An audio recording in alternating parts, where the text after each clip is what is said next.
Le procès de Bosco Ntaganda s'est poursuivi devant la Cour pénale internationale à La Haye, aux Pays-Bas, du 10 au 12 avril 2017, avec la comparution de 3 victimes autorisées à présenter des éléments de preuve par la Chambre de première instance 7.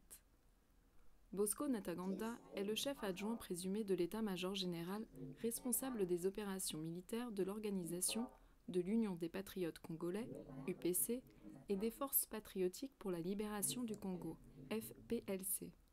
Il est accusé de 13 chefs de crimes de guerre et de 5 chefs de crimes contre l'humanité, soit, entre autres, le meurtre et la tentative de meurtre, le viol, l'esclavage sexuel, l'enrôlement et la conscription d'enfants soldats âgés de moins de 15 ans et leur utilisation pour les faire participer activement à des hostilités.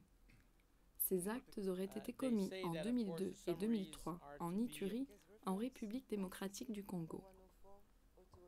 Après que le bureau du procureur eut terminé la présentation de l'affaire, ce fut ensuite au tour des représentants légaux des victimes de présenter des vues et des préoccupations ainsi que des éléments de preuve avec l'accord de la Chambre. Dans l'affaire Bosco Ntaganda, parmi les 1859 victimes des attaques de l'UPC et des FPLC, les juges ont décidé d'accorder pour 6 d'entre eux de présenter leurs vues et préoccupations, ce qui a été fait les 1er et 2 mars 2017, et pour 3 victimes de présenter des éléments de preuve du 10 au 12 avril 2017. Contrairement à la présentation des vues et des préoccupations des victimes, la présentation des éléments de preuve requiert d'abord de la part des victimes de prêter serment. De plus, ils interviennent en tant que témoins, ce qui permet au bureau du procureur et au conseil de la défense de les interroger. Après avoir prêté serment, les victimes ont, chacune à leur tour, répondu aux questions posées par leur représentant légal, maître Dimitro Souproun. Elles ont parlé de ce qui leur est arrivé entre fin 2002 et début 2003 et ont également exprimé leurs attentes quant à la tenue du procès. Ces 3 victimes ont bénéficié de mesures de protection impliquant la distorsion de la voix et le floutage du visage. Certaines parties de leur récit en lien avec leur identité ou en référence à des personnes ou à des lieux ont fait l'objet d'expurgations et se sont déroulées en audience à huis clos partiel. Le premier témoin, qui a déposé au moyen d'une liaison vidéo sous le pseudonyme témoin V1, est un homme d'origine Lendu. Il a d'abord raconté avoir été enlevé et torturé par les combattants de l'UPC en 2002 et ne pas savoir quelle faute il aurait commise pour expliquer son enlèvement, si ce n'est le fait d'être Lendu. Suite à son enlèvement, témoin V1 a été détenu dans une prison du village de Nizi pendant 4 jours. Il a relaté lors de sa comparution qu'à plusieurs reprises on l'avait battu avec des bâtons après l'avoir déshabillé et arrosé d'eau. À ce moment-là, je n'avais même pas de force, mais ils m'ont obligé à aller puiser de l'eau et à nettoyer leurs toilettes que j'ai nettoyées à main nue. J'étais en train de nettoyer leurs toilettes en utilisant mes mains. Je ne portais rien sur mes mains. Après avoir été gravement blessé à la tête et à l'abdomen, témoin V1 a raconté avoir été transféré à Bunia pour recevoir une assistance médicale. Malgré les soins qui lui ont été apportés, le témoin a tout de même affirmé qu'il continue aujourd'hui à souffrir des blessures subies à Nizi. J'ai été blessé au dos, j'ai été blessé à ma jambe gauche. Je ne parvenais même pas à marcher bien à cause de cette blessure.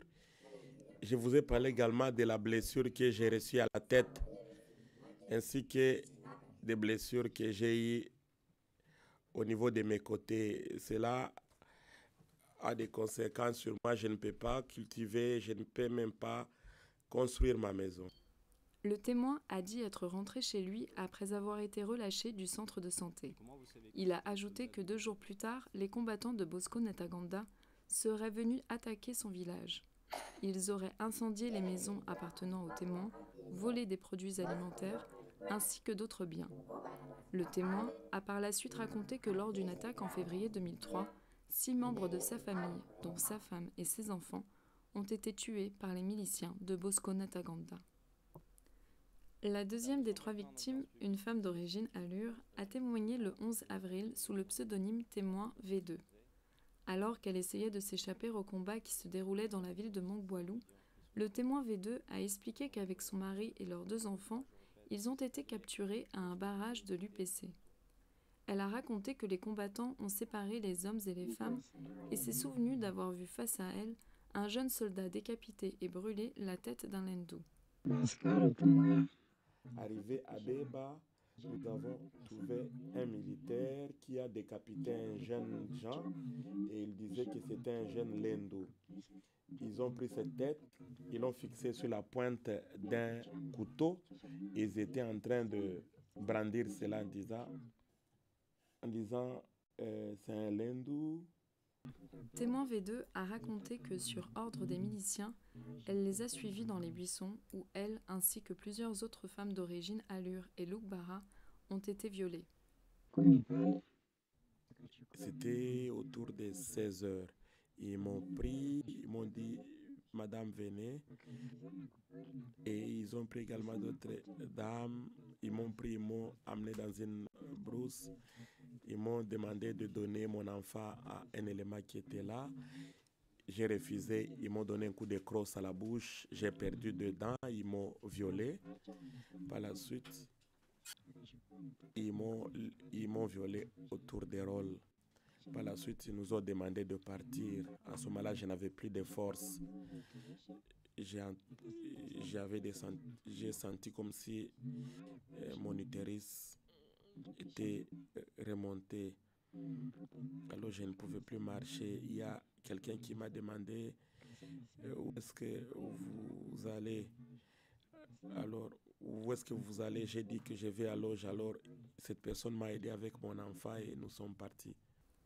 Par la suite, témoin V2 a déclaré que malgré les fortes douleurs qu'elle ressentait dans le bas de l'estomac, elle et ses enfants ont réussi à se rendre dans une ville voisine. C'est ainsi qu'elle a appris que son mari avait été tué par des miliciens de l'UPC.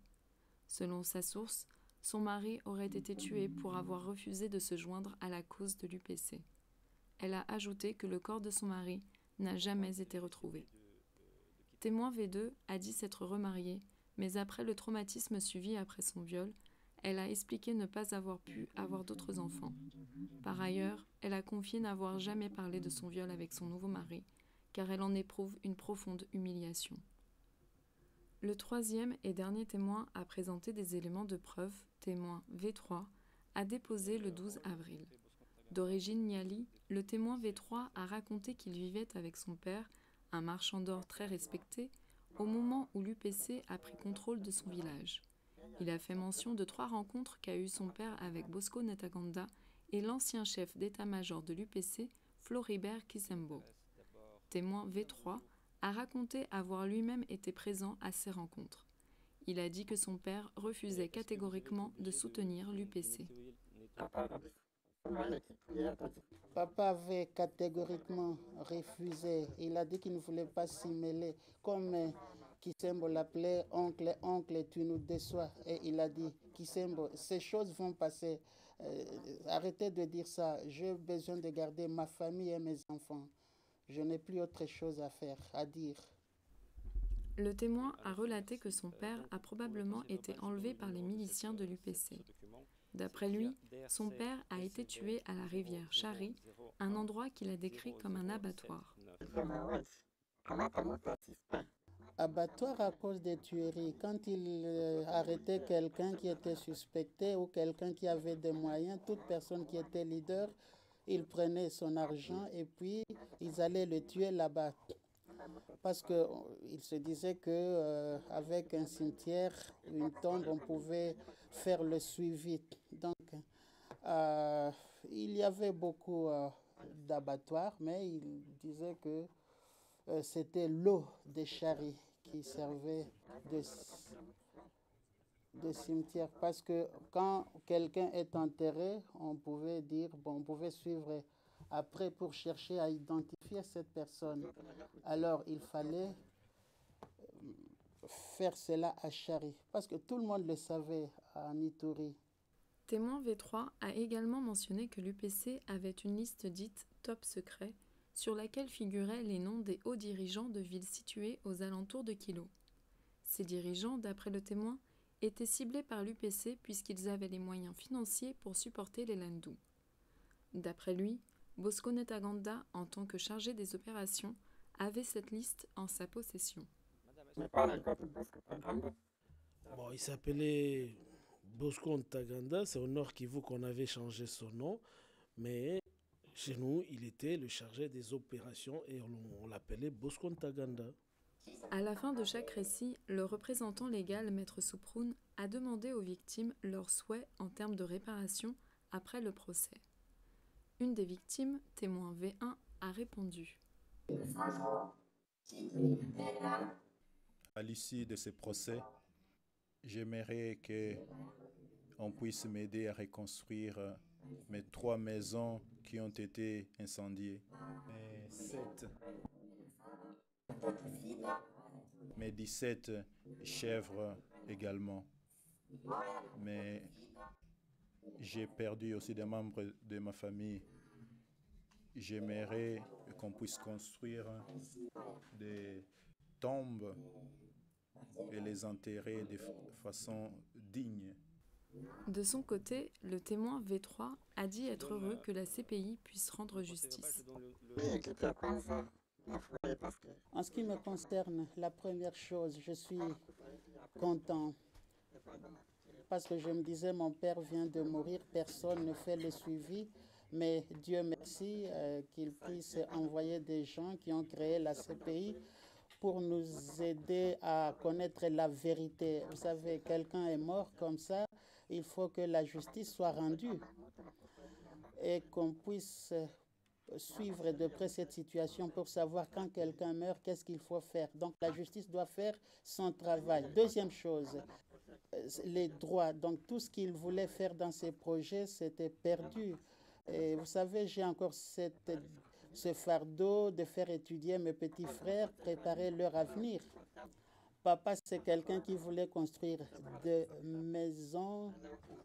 Il avait ses femmes, il avait des responsabilités à assumer. Maintenant, tout ça pèse sur moi. Et comme la justice est là, elle verra ce qu'il faut faire. Je n'ai pas beaucoup à dire. Le procès dans l'affaire Le procureur contre Bosco Ntaganda se poursuivra le 29 mai 2017 avec la présentation des éléments de preuve par l'équipe de la défense.